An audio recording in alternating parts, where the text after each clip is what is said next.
Hello दोस्तों, नमस्ते to all. Welcome to IAS aspirant channel. Friends, आज क्या पढ़ने वाले हैं? आज हम लोग इन्फ्लेशन पढ़ने वाले हैं। ठीक है, इन्फ्लेशन क्या होता है? अगर किसी भी कॉमन आदमी से पूछ लिया जाए कि इन्फ्लेशन क्या होता है, तो उसको पता बोलेगा भैया मुझे नहीं पता। लेकिन उससे अगर तुरंत पूछ लिया जाए कि महंगाई क्या होता है, तो लगभग सभी को पता होता है। तो आप इन्फ्लेशन को जनरल टर्म में महंगाई कह सकते हैं। ठीक है, इन्फ्लेशन क्या होता है उसको हम डेफिनेशन से समझेंगे। देखिए, कुछ दिन पहले हम लोग एक मैगी के पैकेट, ठीक है, मैगी के पैकेट्स को 5 रुपए में खरीदते थे, 5 रुपीज में। अब उसकी प्राइस कितनी है? अब मार्केट में उसकी प्राइस 7 रुपीज है। ठीक है, लेकिन अगर इसी मैगी को पैकेट को खरीदना चाहे 5 रुपए में, तो बिल्कुल भी नहीं खरीद सकते। उसके लिए हमको कितना 2 रुपीज एक्स्ट्रा देना पड़ेगा। इसका मतलब ये हुआ कि हमारा जो परचेजिंग पावर है, ठीक है ना, परचेजिंग पावर क्या हो गया? रिड्यूस हो गया।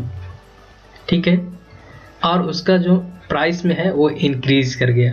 ठीक है, उसका प्राइस इंक्रीज कर गया, उसका मूल्य जो है वस्तु का मूल्य में वृद्धि हो गया। प्राइस इंक्रीज कर गया, परचेजिंग पावर रिड्यूस हो गया। तो जितना प्राइस इंक्रीज किया, ठीक है, उसी को हम इन्फ्लेशन कहते हैं। ठीक है ना। इसका हम लोग एक सिंपल डेफिनेशन देखेंगे कि अगर लॉन्ग टर्म में, ठीक है ना, अगर लॉन्ग टर्म में सामान्य स्तर पे किसी वस्तु का कीमत ग्रेजुअली धीरे धीरे करके बढ़ रहा है, तो ऐसी स्थिति को हम क्या बोलेंगे? इन्फ्लेशन।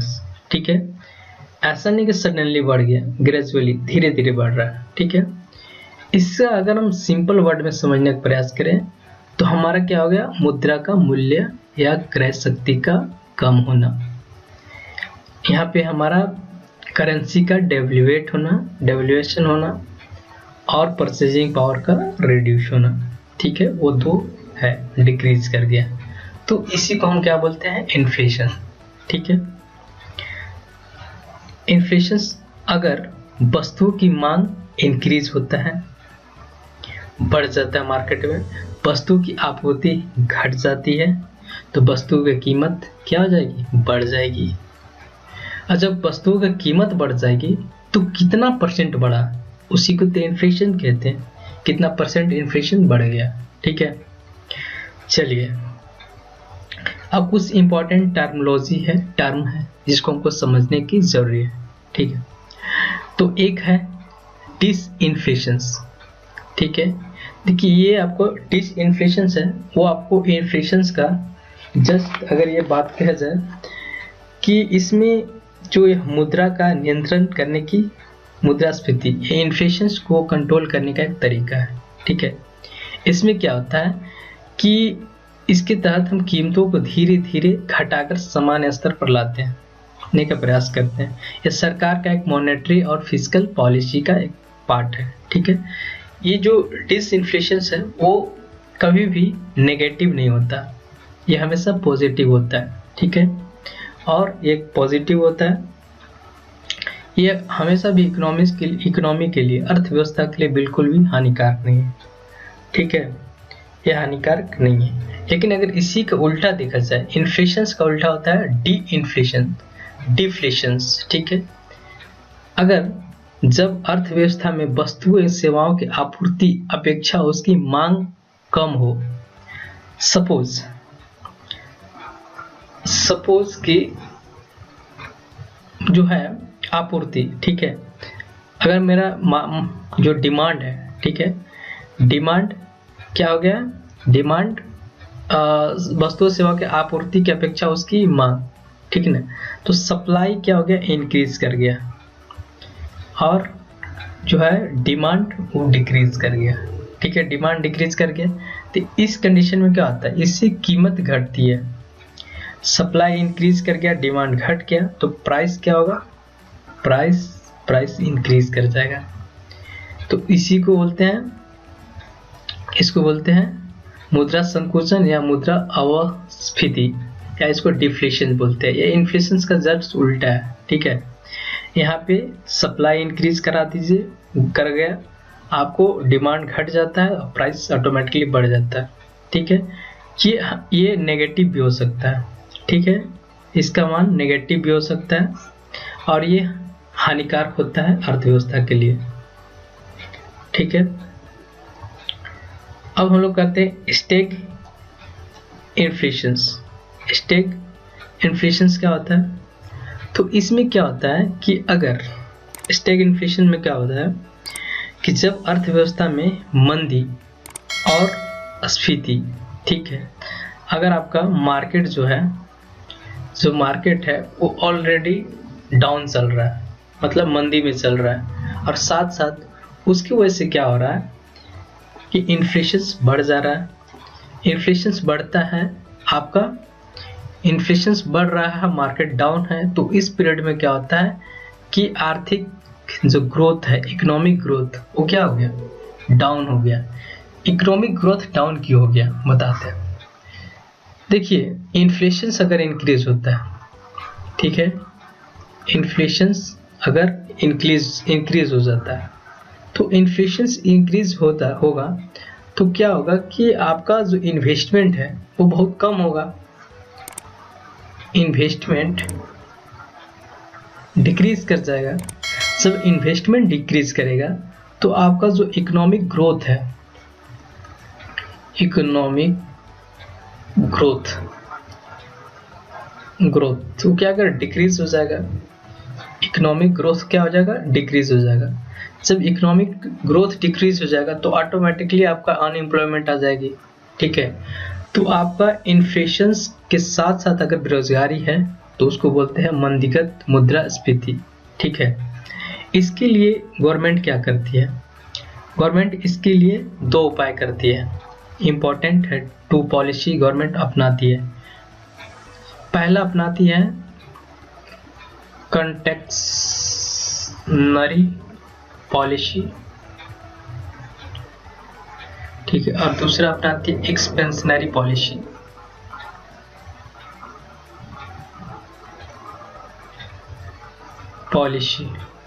ठीक है, एक्सपेंशनरी पॉलिसी। ठीक है, जो एक्सपेंशनरी है उसको बोलते हैं आपको एक्सपेंशनरी है उसको बोलते हैं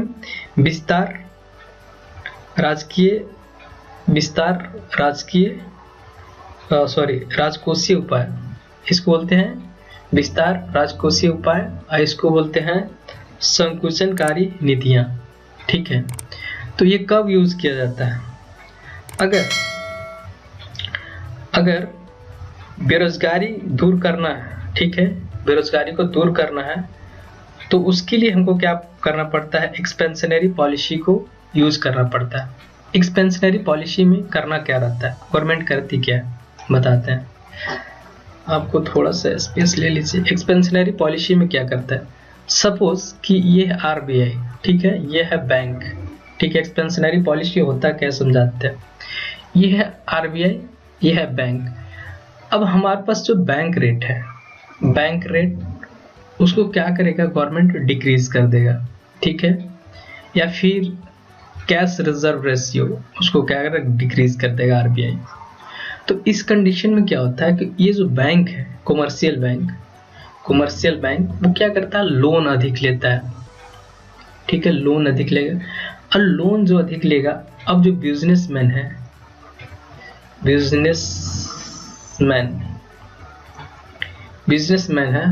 अब वो क्या करेंगे? बिजनेसमैन है वो लोन अधिक लेंगे, ये अधिक कैपेसिटी होगा इसका लोन देने का, लोन अधिक लेंगे। और जब लोन अधिक लेंगे तो आपको कंज्यूमर है, कंज्यूमर के पास अधिक पैसा जाएगा, तो क्या होगा कि मार्केट में क्या होगा? मनी सप्लाई बढ़ जाएगा। मनी सप्लाई क्या है? इंक्रीज कर जाएगा। और जैसे मार्केट में मनी सप्लाई इंक्रीज कर जाए तो आपको क्या हो जाता है कि आपको इन्वेस्टमेंट बढ़ गया, तो यहाँ पे रोजगार मिलेगा, एम्प्लॉयमेंट मिलेगा। ठीक है, रोजगार बढ़ गया। तो इसी को कहते हैं एक्सपेंशनरी पॉलिसी। लेकिन अगर इसी का उल्टा है, ठीक है, अगर हाई इन्फ्लेशन है तो इसमें इन्फ्लेशन इंक्रीज कर जाएगा। इस कंडीशन में क्या होगा कि इन्फ्लेशन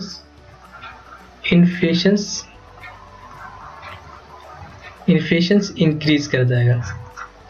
लेकिन अगर इस कंडीशन को कम करना है, ठीक है, उसको रिड्यूस करना है, तो इस कंडीशन को हमको कंटेक्शनरी पॉलिसी को यूज करना पड़ेगा, संकुचनकारी नीतियां। इसके लिए हमको क्या करना पड़ेगा, बस इसको रिवर्स कर दीजिए।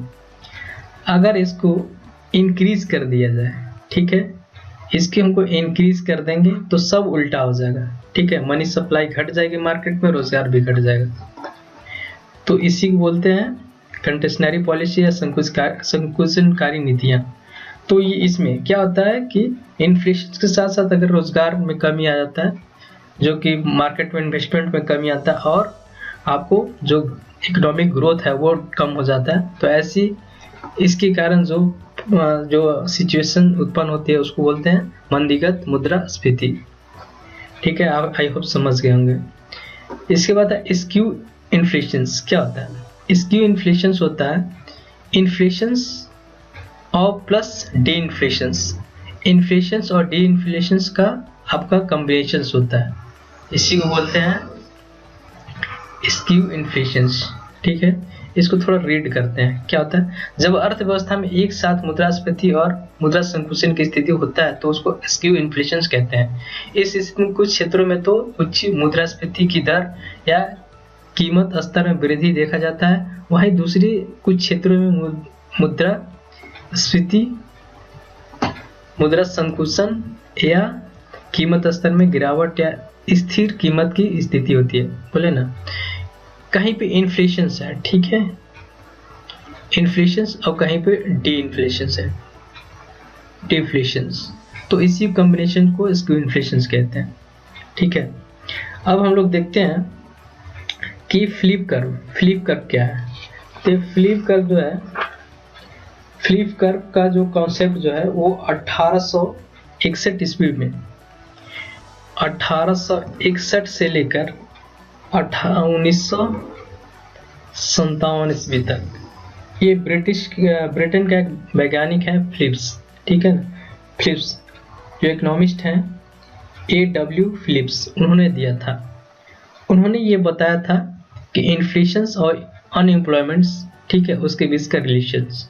ठीक है, उन्होंने ये बताया था कि फिलिप्स ने बताया था कि मुद्रास्फीति और बेरोजगारी, ठीक है, ये इनवर्सली प्रोपोर्शनल, इसका जो संबंध है, रिलेटेड है, इनवर्सली प्रोपोर्शनल है। ठीक है, चलिए अब हम लोग देखते हैं कि इन्फ्लेशन का टाइप। ठीक है, अब कुछ इंपॉर्टेंट टर्म को आप समझ गए, तो इन्फ्लेशन का आप कुछ टाइप समझिए। जैसे क्रीपिंग इन्फ्लेशन। क्रीपिंग इन्फ्लेशन क्या होता है? ये होता है हमेशा भी डेवलप्ड कंट्री में, ये होता है डेवलप्ड कंट्री में, डेवलप कंट्री में होता है। ठीक है, ये डेवलप कंट्री में होता है, जैसे ये इकोनॉमिकली अच्छा होता है। ठीक है, ये एक मॉनेटरी पॉलिसी का पार्ट है जो गवर्नमेंट इसको मैनिपुलेट करती है। इसका जो रेट होता है, जो इन्फ्लेशन का रेट अप्रॉक्स 3% आसपास या उससे अधिक होता है, ज़्यादा नहीं होता है। ठीक है, उससे रेंगते वो इन्फ्लेशन कहते हैं। यह मुद्रास्फीति का अत्यंत मंद रूप है। ठीक है, असमानता ऐसे विकासशील देशों में प्रयोग किया जाता है। दूसरा है वॉकिंग इन्फ्लेशन। अगर ये 3 से 10% हो तो उसको वॉकिंग इन्फ्लेशन कहते हैं। ये जो है जनरली ये डेवलपिंग कंट्री में होता है, डेवलपिंग कंट्री। ठीक है, जैसे कि इंडिया, एग्जाम्पल इंडिया, एग्जाम्पल के लिए इंडिया तो होती है, ये भी एक विकासशील देशों के लिए अच्छी मानी जाती है। ठीक है, ये भी कोई उतना हानिकारक या नेगेटिवली इम्पैक्ट नहीं करता है इकोनॉमी को। ठीक है, तो भी अच्छी है। लेकिन अगर इससे ज़्यादा हो जाए, ठीक है, रनिंग इन्फ्लेशन, तो थोड़ी प्रॉब्लम की बात है। अगर मोर देन 10 से 10-20 आसपास में हो इन्फ्लेशन का रेट, तो क्या होता है कि ऐसे में अर्थव्यवस्था के लिए थोड़ी हानि होती है, बाद में यही हाइपर इन्फ्लेशन में कन्वर्ट हो जाएगा, ये रनिंग जाकर फिर बाद में हाइपर इन्फ्लेशन में कन्वर्ट हो जाता है। तो ये इकोनॉमी के लिए चिंता का विषय तो है, यहाँ आप वरिंग विषय है, ठीक है, वहां पे चिंता कर सकते हैं यहाँ पे। और होता है गैलोपिंग, ठीक है ना, ऐसे स्थिति में जब वस्तु और सेवाओं की कीमतें में द्विअंकीय या त्रिअंकीय वृद्धि हो जाए। मान लीजिए कि 50% आपका कीमत सडनली प्राइस जो सडनली क्या हो गया, इंक्रीज कर गया, कितना में, 50% और 100% में। तो ऐसी कंडीशन तो भाई वरिंग तो है, यह अर्थव्यवस्था के लिए हानि भी है। तो वृद्धि हो जाए तो ऐसे अर्थात जब उत्पादन में बिना किसी वृद्धि के या नगण्य वृद्धि की कीमतें काफी तेजी से बढ़ती है, ठीक है, बहुत तेजी से बढ़ रही है, और बढ़ते हुए मुद्रास्फीति की दर 20% से अधिक हो जाती है, तो उसे कूदती हुई या गैलोपिंग इन्फ्लेशन कहते हैं। इस स्थिति में स्फीति की वार्षिक वृद्धि दर अत्यंत उच्च होता है, यह इकोनॉमी के लिए हानिकारक है भाई, ठीक है। और एक होता है हाइपर इन्फ्लेशन, ठीक है। हाइपर इन्फ्लेशन जब ये समझिए कि इसकी जब स्फीति की दर 3 अंकों से अधिक हो, सपोज कि मोर देन 100,000%, ठीक है, इतना हो जाए, तो ऐसी इसी को हम लोग हाइपर इन्फ्लेशन कहते हैं या अति मुद्रास्फीति कहते हैं। इसका उदाहरण 1920 में जर्मनी तथा 2000 के टाइम में जिम्बाब्वे में हुआ था, ठीक है, ये जिम्बाब्वे में हुआ था।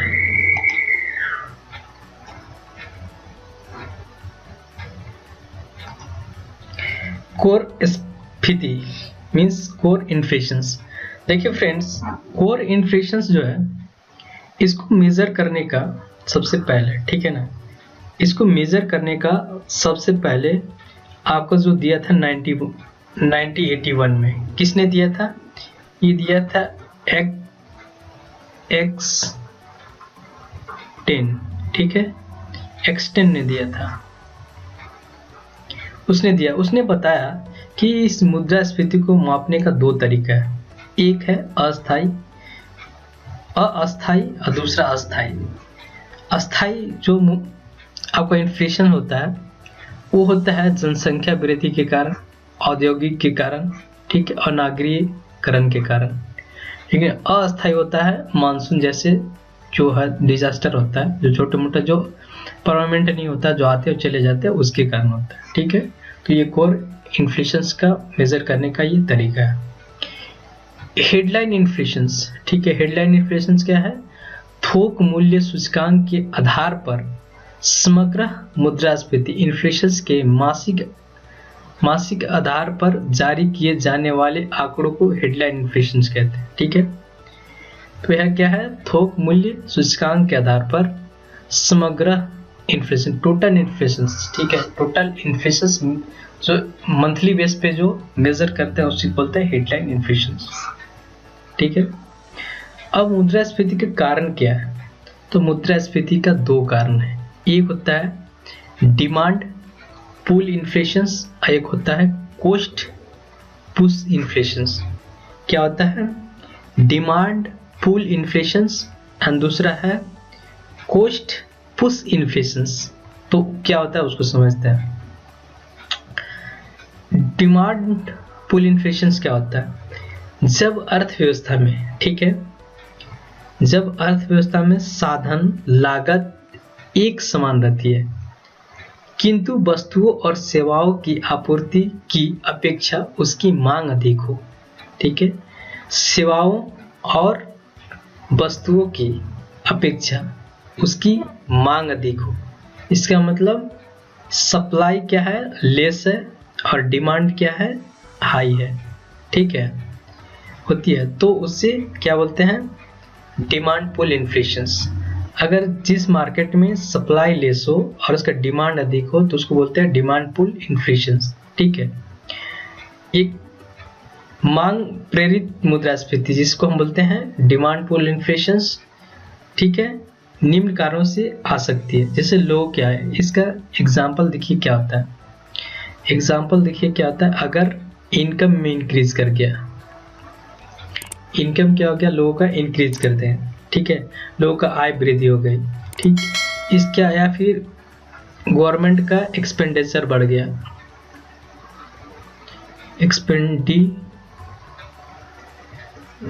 एक्सपेंडिचर क्या हो गया, बढ़ गया।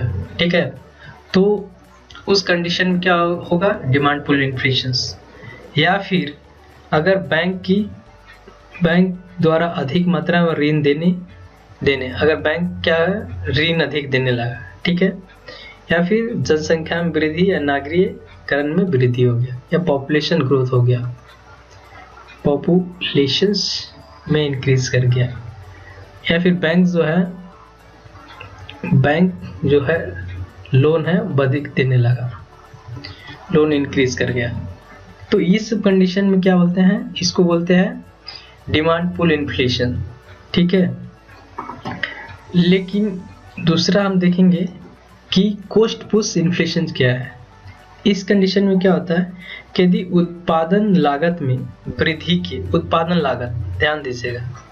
ठीक है, उत्पादन लागत में वृद्धि के कारण कीमतें बढ़ती है तो उसे लागत जन्य मुद्रास्फीति कहते हैं।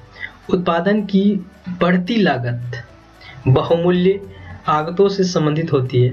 जैसे देखिए, अगर प्रोडक्शन से इंक्रीज कैसे होगा, प्रोडक्शन कॉस्ट इंक्रीज कैसे होगा। ठीक है, यहाँ पे प्रोडक्शन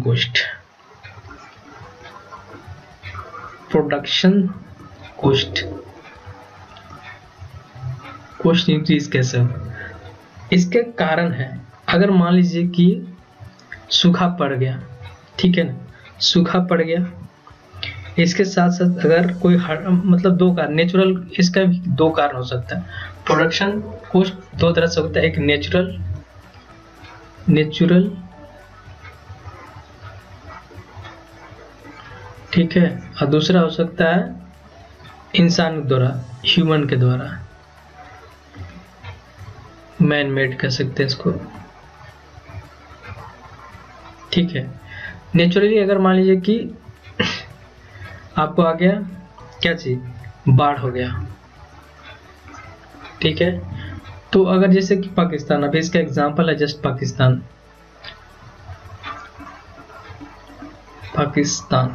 ठीक, इसका एग्जांपल भी है जस्ट पाकिस्तान। और ये है मैन मेड का मतलब कोई हड़ताल हो गया, प्रोटेस्ट हो गया। ठीक है, या फिर प्रोटेस्ट हो गया, या फिर आपको कोई टैक्स में इंक्रीजमेंट हो गया, टैक्स इंक्रीज हो गया। तो सब बहुत सारे ऐसे कारण है जिसको हम बोलते हैं आपको प्रोडक्शन कॉस्ट में वृद्धि हो जाता है। मतलब हो गया कि अगर उत्पादन की बढ़ती लागत बहुमूल्य आगतों के संबंधी होती है या प्राकृतिक कारण जैसे बाढ़, सूखा और मानवीय कारण जैसे हड़ताल, तालाबंदी कारण हो सकती है। और मध्यवर्ती वस्तुओं का पर अत्यधिक कर, ठीक ना, टैक्स उस लगा दें। अगर जैसे मान लें कि सीमेंट, स्टील्स, कोयला, इलेक्ट्रिसिटी का बिल में इंक्रीज कर दिया प्राइस को, तो ये सब जितना भी कारण है क्या है, ये कॉस्ट पुश इन्फ्लेशन। ठीक है, यहाँ पे हो गया। अब देखिए इन्फ्लेशंस को हम कैलकुलेशंस दो तरह से कर सकते हैं, एक थोक मूल्य सूचकांक के द्वारा और एक सीपीआई। ठीक है, सीपीआई मतलब कंज्यूमर प्राइस इंडेक्स के द्वारा। ठीक है, अब हम यहाँ पे डिफाइन करते हैं जीडीपी डिफ्लेक्टर। ठीक है, डिफ्लेक्टर को, ठीक है, जीडीपी डिफ्लेक्टर क्या होता है? जीडीपी डिफ्लेक्टर होता है कि चालू कीमतों पर, ठीक है, करेंट प्राइस पर, अगर जीडीपी करेंट प्राइस पर जीडीपी डिवाइडेड कांस्टेंट प्राइस पे जीडीपी, उसको डिवाइड करेंगे तो हमको डिफ्लेक्टर पता चलेगा। डिफ्लेक्टर का मान अगर 1 है तो उसमें कोई परिवर्तन नहीं हुआ है, डिफ्लेक्टर का मान अगर 2 है तो उसमें दोगुनी वृद्धि हो गई। इसका मतलब ये होता है। ठीक है, ठीक है, अब हम लोग देखते हैं आपको थोक मूल्य सूचकांक। तो थोक मूल्य सूचकांक क्या होता है? तो थोक मूल्य सूचकांक में आप देखेंगे सूचकांक, ठीक है। तो थोक मूल्य सूचकांक को आधार को, ठीक, पहले हम बोलेंगे कि ये जो इसका आधार था, आपको थोक मूल्य सूचकांक का आधार वर्ष को चेंज करके 11 से 12 कर दिया गया, ठीक है। आधार वर्ष को 11 से 12 कर दिया। इसी के साथ साथ जीडीपी और आपको औद्योगिक उत्पादन सूचकांक को भी इसका आधार वर्ष 11-12 कर दिया गया, दोनों को। अब इसमें देखिए कि इसमें टोटल, ध्यान दीजिए कि इसमें टोटल आपको WPI में टोटल कितने आइटम्स को रखा गया है?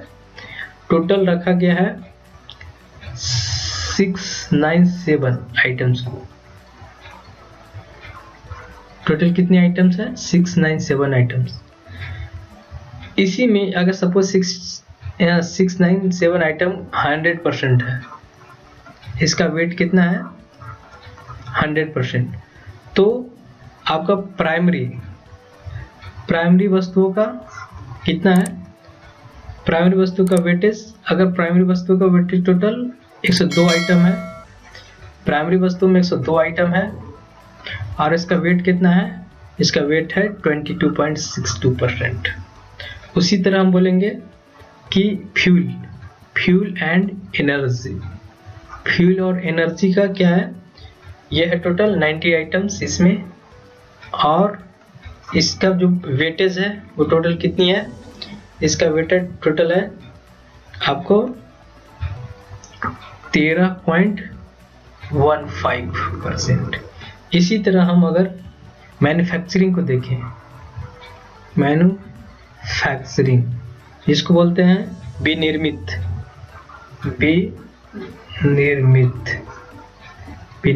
ठीक है। इसको फ्यूल एंड एनर्जी को क्या बोलते हैं? ईंधन और ऊर्जा, प्राथमिकता वस्तुएं, प्राइमरी आपको आइटम्स। तो इसका है, इसमें टोटल कितनी है? इसमें टोटल है आपको, सॉरी, इसमें 16 आइटम है, 16 आइटम। और इसमें टोटल कितना आइटम है? 564 आइटम। और इसका वेटेज कितना है? टोटल 64.23। मैन्युफैक्चरिंग का 564 आइटम है, इसको आपको टोटल है 16 आइटम, और यहाँ पे 102 की जगह हम कर देते हैं नहीं, 117 है टोटल। 117, 16 और 500 इतना टोटल है 697। इसको सुधार लीजिएगा, 117 है, 16 और 564। और अगर इसको परसेंट देखेंगे तो 100% है टोटल है, ठीक है। इसी तरह अब हम लोग देखते हैं WPI। इसी तरह एक और आता है, दूसरा आता है CPI, कंज्यूमर प्राइस इंडेक्स। इसमें क्या होता है? कंज्यूमर प्राइस इंडेक्स में जो 597 आइटम्स के अलावा, 597 आइटम के अलावा जो भी है, इसके अलावा उपभोक्ताओं के स्तर पर लोगों के द्वारा प्रतिदिन उपयोग में लाई जाने वाली वस्तुओं और सेवाओं को मूल्यों को वो होने वाले वृद्धि या इन्फ्लेशन को गणना किया जाता है CPI के द्वारा। ये भी मंथली, आपको मंथली ही होता है, मंथली सॉरी। इसमें क्या है? तो इसमें जो इसके अलावा जितना भी डे टू डे यूज होने वाला, डे टू डे में जितना भी आपको आइटम्स है, आइटम्स जो यूज होते हैं, ठीक है ना, उसको आपको इन्फ्लेशंस काउंट करते हैं। इसमें इन्फ्लेशंस कैलकुलेट करते हैं,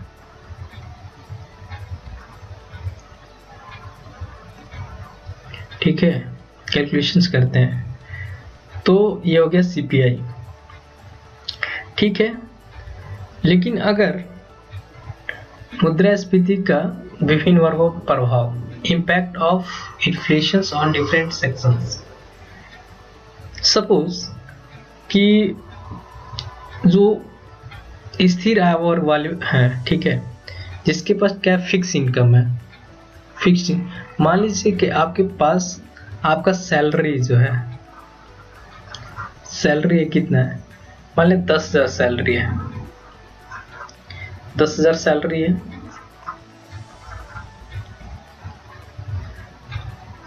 10,000 सैलरी में आप घर चला रहे थे, लेकिन क्या क्या इन्फ्लेशन हो गया, प्राइस बढ़ गया, प्राइस क्या वस्तुओं का बढ़ गया, तो अब 10,000 में तो बिल्कुल भी नहीं चला पाएंगे, ठीक है। तो उनके लिए क्या है, बुरा असर है। वस्तु सेवा खरीदने की जो परचेजिंग पावर है, परचेजिंग पावर क्या गया, उसका रिड्यूस हो गया, वो घर नहीं चला पाएगा सही से, ठीक है, वो घर क्या है, नहीं चला पाएगा। तो इस कंडीशन में आपको जो फिक्स इनकम वाले हैं उसका समस्या है। दूसरा आप देखिएगा कि है बैलेंस ऑफ पेमेंट वाले लोग, जो देश का जो फॉरेन से जितना भी आपको एक्सपोर्ट इंपोर्ट होता है, ठीक है, इंपोर्ट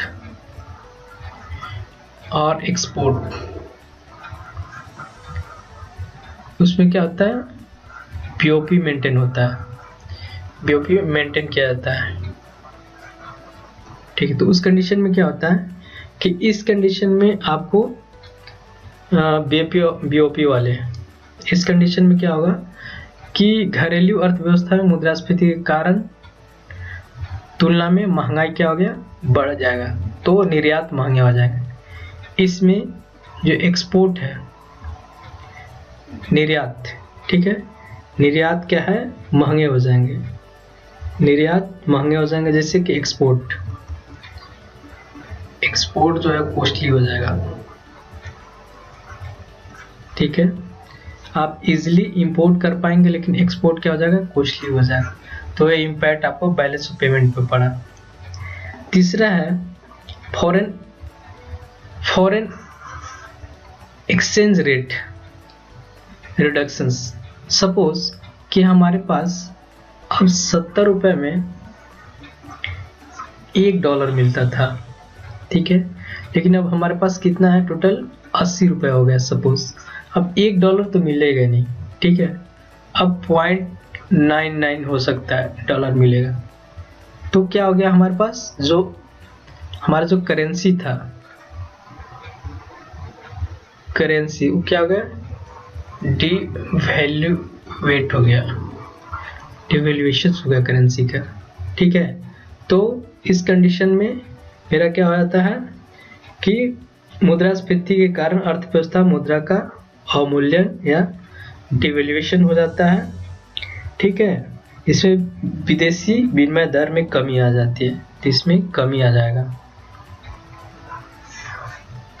ठीक है। ये हो गया आपका एक और इशू। इसके बाद जो increase in cost of project के कॉस्ट में वृद्धि हो जाएगी। पहले मान लीजिए कि 10 करोड़ में कोई चीज बनता था, अब बनेगा वो 15 करोड़ में उसका परियोजना कंप्लीट होगा, प्रोजेक्ट कंप्लीट होगा, तो इसका इफेक्ट यहाँ देखिए पड़ गया,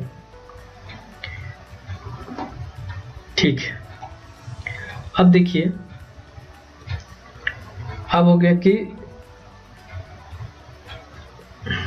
बचत एवं निवेश में रिडक्शंस, हाँ, अब सेविंग में भी रिडक्शन हो जाएगा, सेविंग में भी क्या हो जाएगा, रिडक्शन हो जाएगा, तो इसमें भी दिक्कत है। आपके पास जो सेव है वो भी रिड्यूस हो जाएगा। तीसरा है इम्पैक्ट ऑन लोन वाले। अब जो देखिए क्या है कि जो ऋणदाता है, ऋणदाता बुरी तरह प्रभावित हो जाएंगे, लेकिन जो ऋण लेने वाले हैं, ठीक है ना, जो ऋणी है वो फायदा होगा, ऋणदाता क्या है उसका प्रभाव होगा उस पर, ऋणदाता को हानि होगा, ऋणी को फायदा होगा यहाँ पे, ठीक है। तो इसको थोड़ा सा रीड करते हैं। कीमतों में वृद्धि की स्थिति में ऋणी का उधार लेने वालों की स्थिति अच्छी होती है, क्योंकि समयांतर के में उन्हें द्वारा किए जाने वाले पुनर्भुगतान का वास्तविक मूल्य कम होता है।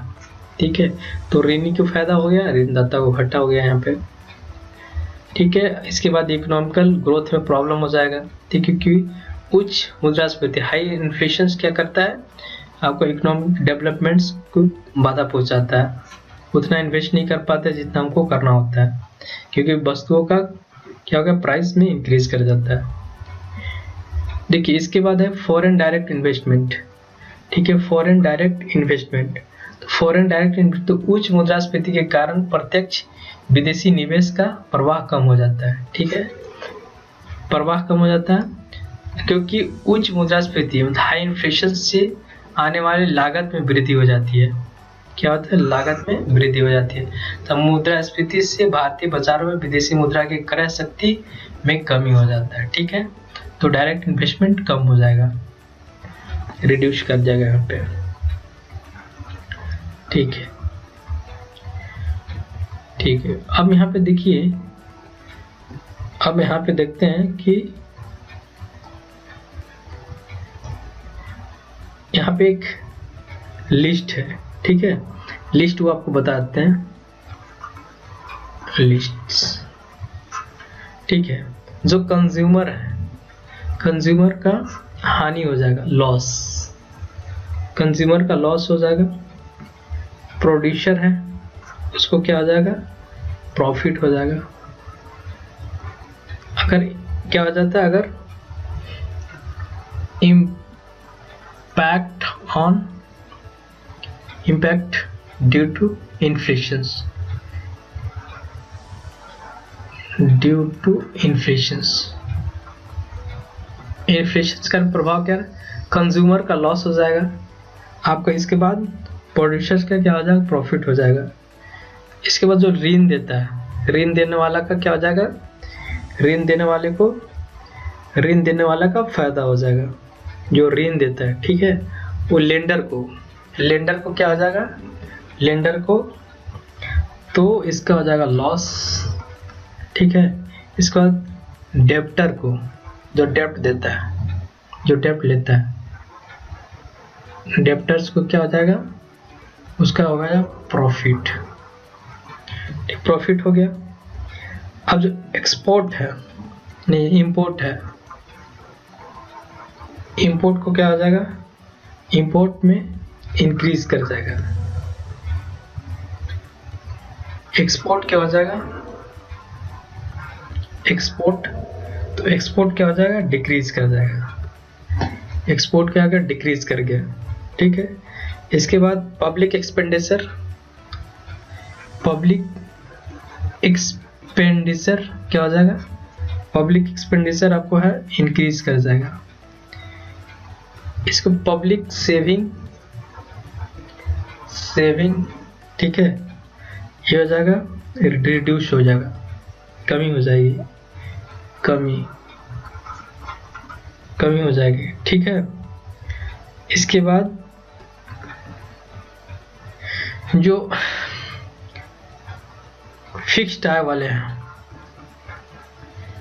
फिक्स्ड इनकम वाले, उनका क्या होगा, फिक्स्ड इनकम वाले हैं उनका क्या हो जाएगा, लॉस हो जाएगा। लेकिन ये चेंजेबल हो जाएंगे, चेंजेबल, जो चेंजेबल है इनकम, उनका क्या हो जाएगा, प्रॉफिट हो जाएगा। ठीक है, प्रॉफिट हो जाएगा। जो व्यापारी हैं, ठीक है, जो व्यापारी हैं उनका क्या हो जाएगा, व्यापारी जो है उनका हो जाएगा लाभ, प्रॉफिट हो जाएगा। ठीक है, जो पेंशन वर्ग वाले हैं, पेंशन वाले हैं, ठीक है, पेंशन भोगी हैं जो, उसका क्या हो जाएगा, उसका हो जाएगा पेंशन वाले को हानि। ठीक है, इसके साथ ही जो संपत्ति धारक हैं, संपत्ति धारक, उसका क्या हो जाएगा, हानि, उसका संपत्ति का वैल्यू हो जाएगा, डिवैल्यूएट कर जाएगा, उसका वैल्यू कम हो जाएगी। तो ये हो गया आपका एक लिस्ट है, इसको लिख लीजिएगा।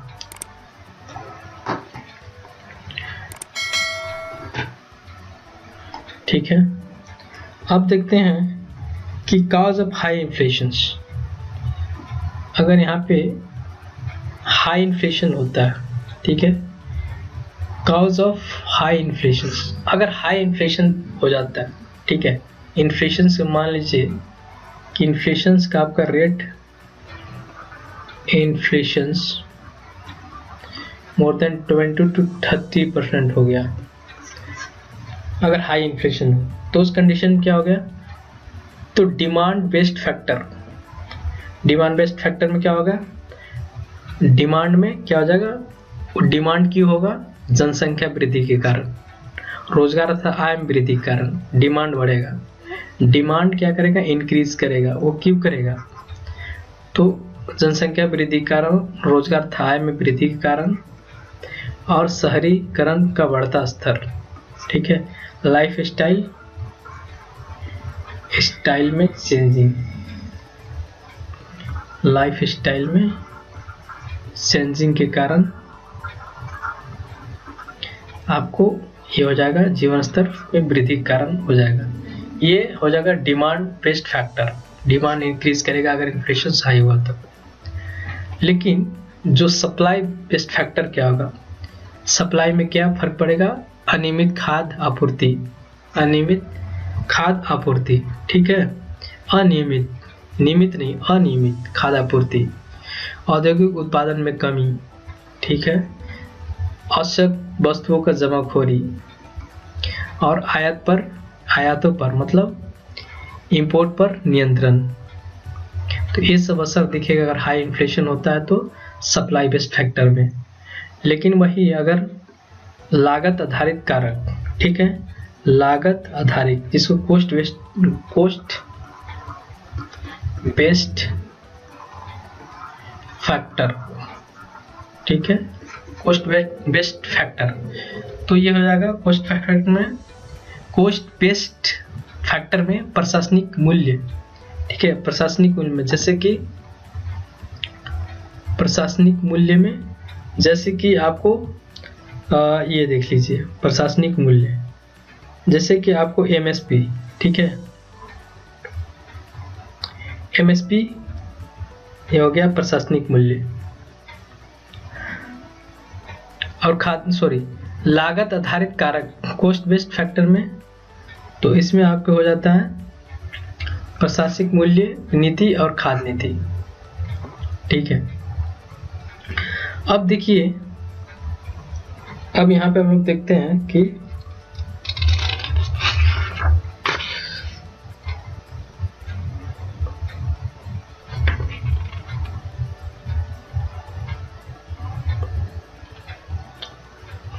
चलिए अब क्या है हमारे पास, मुद्रास्फीति को नियंत्रण करने का संदर्भ में अपनाए जाने वाली नीतियां। ठीक है ना, यहाँ पे प्रशासनिक नीति में एमएसपी, ठीक है, एमएसपी मिनिमम सपोर्टिंग प्राइस। ठीक है, हमारे पास 22 आइटम में है, अभी 22 आइटम्स में अभी हमारे पास एमएसपी है, तो बहुत सारा और कुछ आइटम्स दे दीजिए, इंक्रीज कर दीजिए, प्रशासनिक नीति हो जाएगा। इसके बाद फूड पॉलिसी है ना, खाद्य नीति, फूड पॉलिसी अपनाना होगा। ठीक है, अगर इन्फ्लेशन को कंट्रोल करने के लिए क्या नीतियां होनी चाहिए, यहाँ पर नीति है, प्रशासनिक नीति में एमएसपी को मिनिमम सपोर्टिंग प्राइस, ठीक है, और उच्चतम कीमत निर्धारण करना। ठीक है, उच्चतम, अगर मान लीजिए कि कोई वस्तु का मूल्य कम है तो उसको मार्केट में किस मूल्य पर बेचा जाए वो डिसाइड करेगा कौन, गवर्नमेंट डिसाइड करेगी। ठीक है, और उसमें मिनिमम सपोर्टिंग प्राइस अभी कितना पर दे रहा है, तो 22 आइटम्स पे। ठीक है, तो वो कितना आइटम्स पे देना है वो कौन डिसाइड करेगा, ये आपको डिसाइड करेगा ये प्रशासन। कि अगर मतलब बहुत सारे इन्फ्लेशन हो गया तो मिनिमम सपोर्टिंग प्राइस आप दे सकते हैं और अगर जो आपको प्राइस का निर्धारण, वो प्राइस का निर्धारण कौन करेगा? गवर्नमेंट करेगी। दूसरा है फिस्कल पॉलिसी, ठीक है। फिस्कल पॉलिसी जिसमें सार्वजनिक व्यय पर नियंत्रण करना है, सार्वजनिक ऋण में बढ़ोतरी, करों में वृद्धि, बजट नीति द्वारा मुद्रास्फीति का नियंत्रण, बजट नीति में चेंजिंग करना है, टैक्स में आपको वृद्धि करना है, और जो पब्लिक एक्सपेंडिचर है, पब्लिक जो लोन है, ठीक ना, डेप्ट है, उसको बढ़ोतरी करना है। तो ये आपको फिस्कल, ठीक है। दूसरा है मॉनेटरी नीति पॉलिसी, मॉनेटरी पॉलिसी, ठीक है। तो मॉनेटरी पॉलिसी में क्या होता है कि बैंक रेट को इंक्रीज कर दीजिए, कैश रिजर्व रेशियो को इंक्रीज कर दीजिए, रिवर्स रेपो रेट को इंक्रीज कर दीजिए, SLR को रिपो कर दीजिए। तो इस कंडीशन में आप क्या कर सकते हैं? इन्फ्लेशन को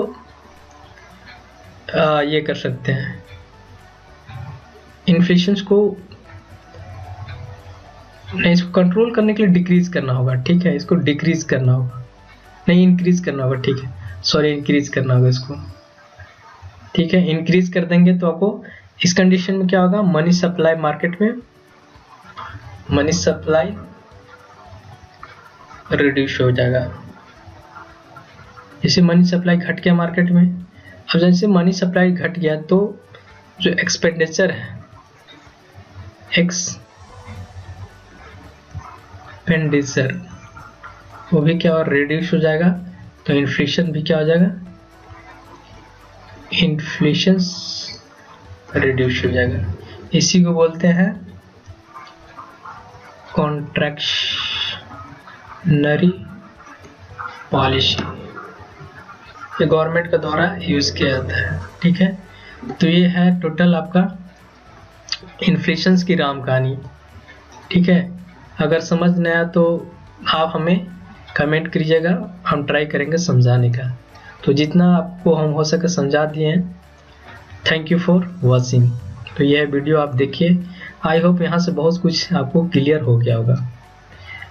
तो आपको देखने के लिए धन्यवाद।